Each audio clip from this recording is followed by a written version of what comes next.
Hello everyone, আমি পাপড়ি। আর আজকে আবার একটা নতুন ভিডিও বানাচ্ছি। আমি ভেবেও আমার ভালো লাগছে যে আমি ফ্রিকোয়েন্টলি ভিডিও বানাচ্ছি।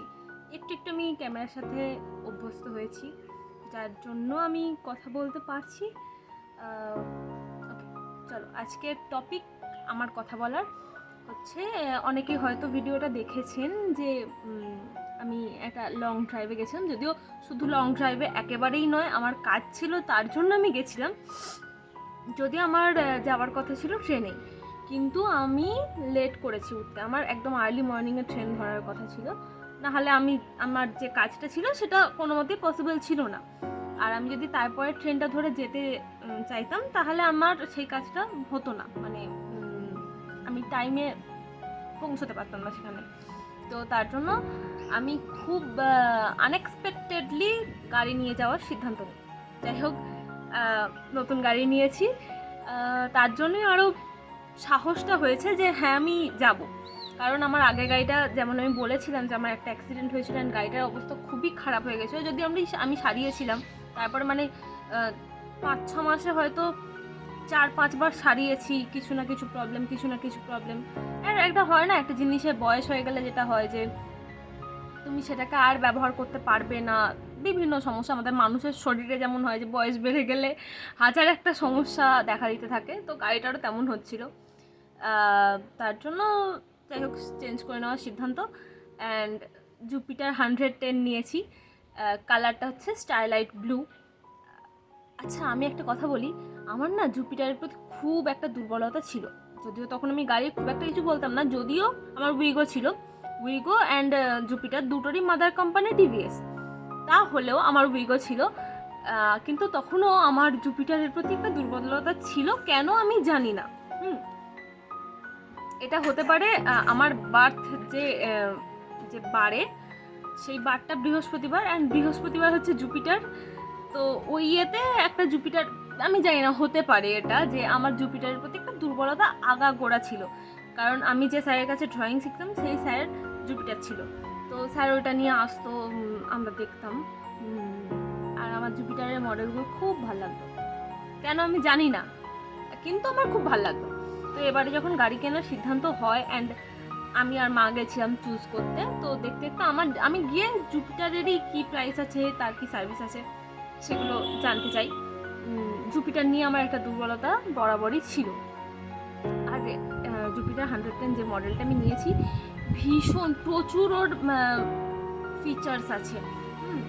মানে যে স্পেসটা সিটের নিচে আছে, 2টো হেলমেট রাখা যাবে, এটা খুব ভালো এবং খুব দরকার। অনেকটা স্পেস।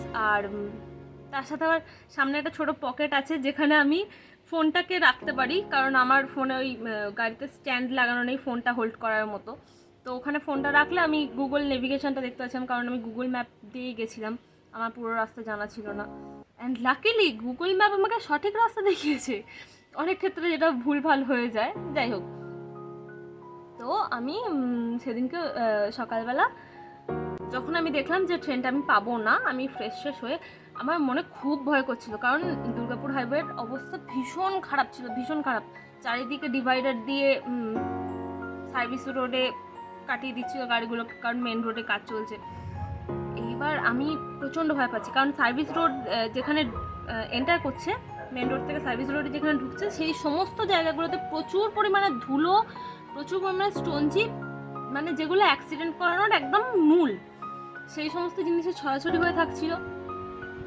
তো সেইটা ভেবে আমি খুব বেশি ভয়ে ছিলাম, কারণ আপ অ্যান্ড ডাউন মিলিয়ে আমি প্রায় 100 কিলোমিটার ড্রাইভ করেছি। অ্যান্ড 100 কিলোমিটার্স মেবি এর আগে আমি কখনো করিনি।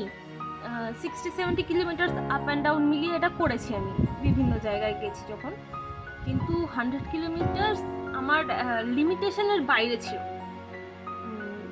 তারপর পুরোটাই দুর্গাপুর হাইওয়ে, ম্যাক্সিমামটা, একটু ভেতরের রাস্তাগুলো হয়তো ওদিকে 4 8 কিলোমিটার, ওই হয়তো 10-12 কিলোমিটার হয়তো আমি মানে ভিতরের রাস্তা দিয়ে গেছি, যে এমনি মেন রোডগুলো হয়, বাকি পুরোটাই হাইওয়ে ছিল। তো আমি এত বড় থ্যাঙ্কস জানাতে যাই পিডাব্লিউডিকে, যে রাস্তাটা খুলে দিয়েছেন আপনারা, ও থ্যাংক ইউ সো মাচ। আমি যখন দেখলাম যে রাস্তাটা পুরোটা রেডি আছে, মানে প্রাণ পুরো তখন থেকে আমি রাইডটাকে এনজয় করতে শুরু করলাম। যাওয়ার সময় আমি কোনো ভিডিও ক্লিপ নিইনি, কারণ আমি যেখানে পৌঁছানোর ছিল ওখানে পৌঁছানোর তাড়া ছিল, তো মধ্যিখানে গাড়ি স্লো করে ভিডিও ক্লিপ নেওয়া পসিবল নয়। আর পুরো ড্রাইভ টাইমে আমার অ্যাভারেজ স্পিড ছিল 75-76 কিলোমিটার। তো তার মধ্যে যাওয়ার সময় তো সম্ভব ছিল না, আসার সময় আমি যখন ভিডিও করেছি একদম আস্তে আস্তে গাড়ি চালাতে চালাতে এসেছি, তো আসার সময় টাইম ওই জন্য অনেক বেশি লেগেছে। কিন্তু আমি এক্সট্রিমলি হ্যাপি হয়ে গেছিলাম ওটা দেখে যে রাস্তাটা ফাইনালি ওপেন হয়েছে। কত দিন রাস্তাটা খারাপ হয়েছিল, ও মাই গড, এটা দারুণ ব্যাপার। আর আমি বাড়ি থেকে যখন বেরোচ্ছি আমি মনে মনে ভাবছিলাম যে রাস্তাটা এরকম খারাপ আছে কি হবে, কিন্তু আমি মাকে বোঝাতে চাইছিলাম না, কারণ মাকে যদি আমি ওটা বোঝাই যে আমি ভয় পাচ্ছি, আমি কনফিডেন্ট নয়, তাহলে মা আরও বেশি টেনশন করবে। মা তো এমনি টেনশন করে আমি বাইরে গেলে, তারপর গাড়ি নিয়ে যাচ্ছি, আরও বেশি টেনশন করবে। আর তার সাথে যদি জানতে পারে যে আমি কনফিডেন্স পাচ্ছি না, তাহলে মানে নেক্সট লেভেলের টেনশন করবে, যেটা মায়ের জন্য ভালো হবে না অবশ্যই। তো আমি কিছু বলিনি মাকে, আমি আস্তে আস্তে বললাম, মা আমি ট্রেনটা পাবো না, আমি কি তাহলে গাড়ি নিয়ে চলে যাব? মা বলছে, বাবা প্রথমেই রেডে করে উঠেছে, বলছে না গাড়ি নিয়ে এতটা রাস্তায় যেতে হবে না। মা তখন বাবাকে যেতেই হবে, ঠিক আছে তাহলে কাগজপত্র সব নিয়ে নে, লাইসেন্স নে, হেলমেট নে, হ্যান নে ত্যান নে, সাবধানে যাবি, আস্তে গাড়ি চালাবি। ঠিক আছে। তো আমি প্রচণ্ড এনজয় করেছি ওকে।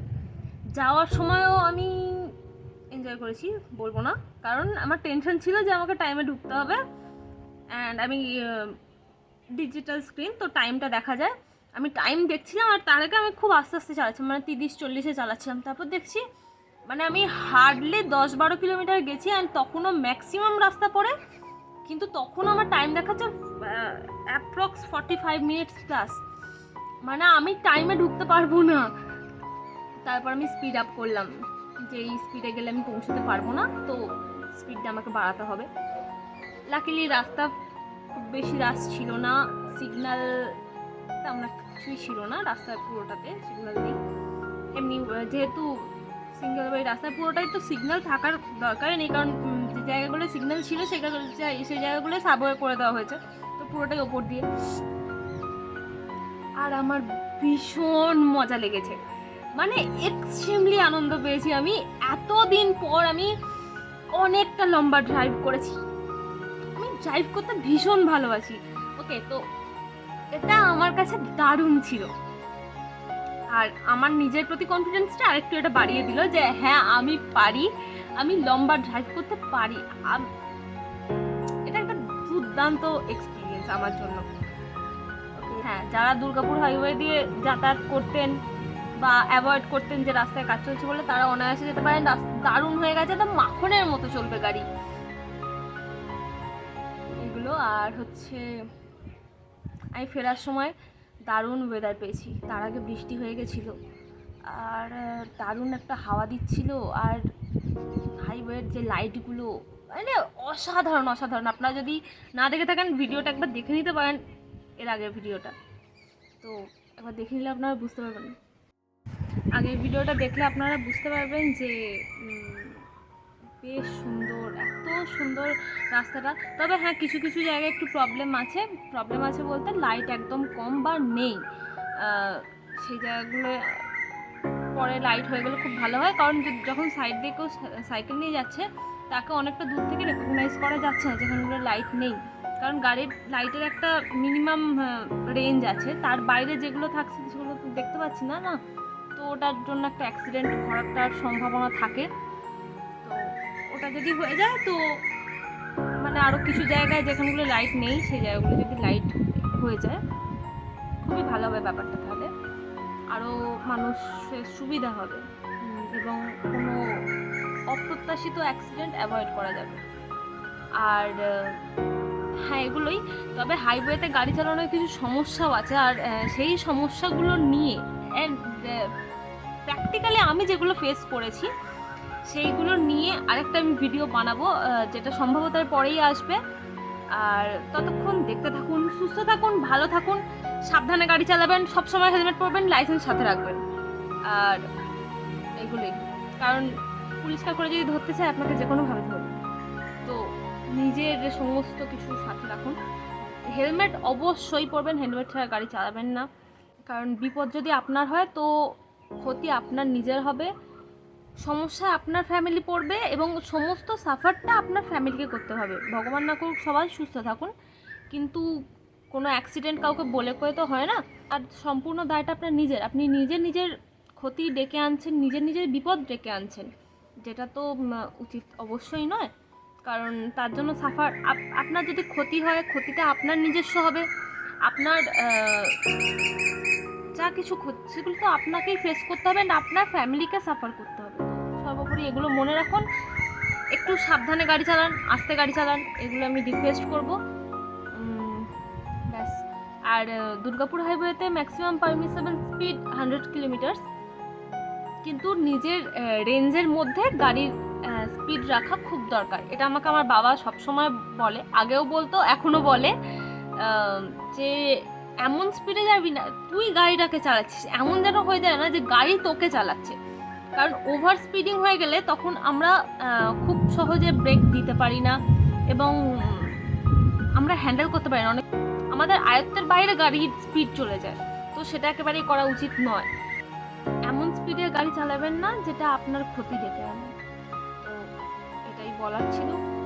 আর যেটা বললাম যে আর একটা ভিডিও বানাবো যে গাড়ি চালানোর ক্ষেত্রে আমরা কি সমস্যা ফেস করি সেগুলো নিয়ে। ততক্ষণ সবাই সুস্থ থাকুন, ভালো থাকুন, সাবধানে থাকুন। অ্যান্ড ব্যাস, এত অবধি আজকের মতো, টাটা, বাই।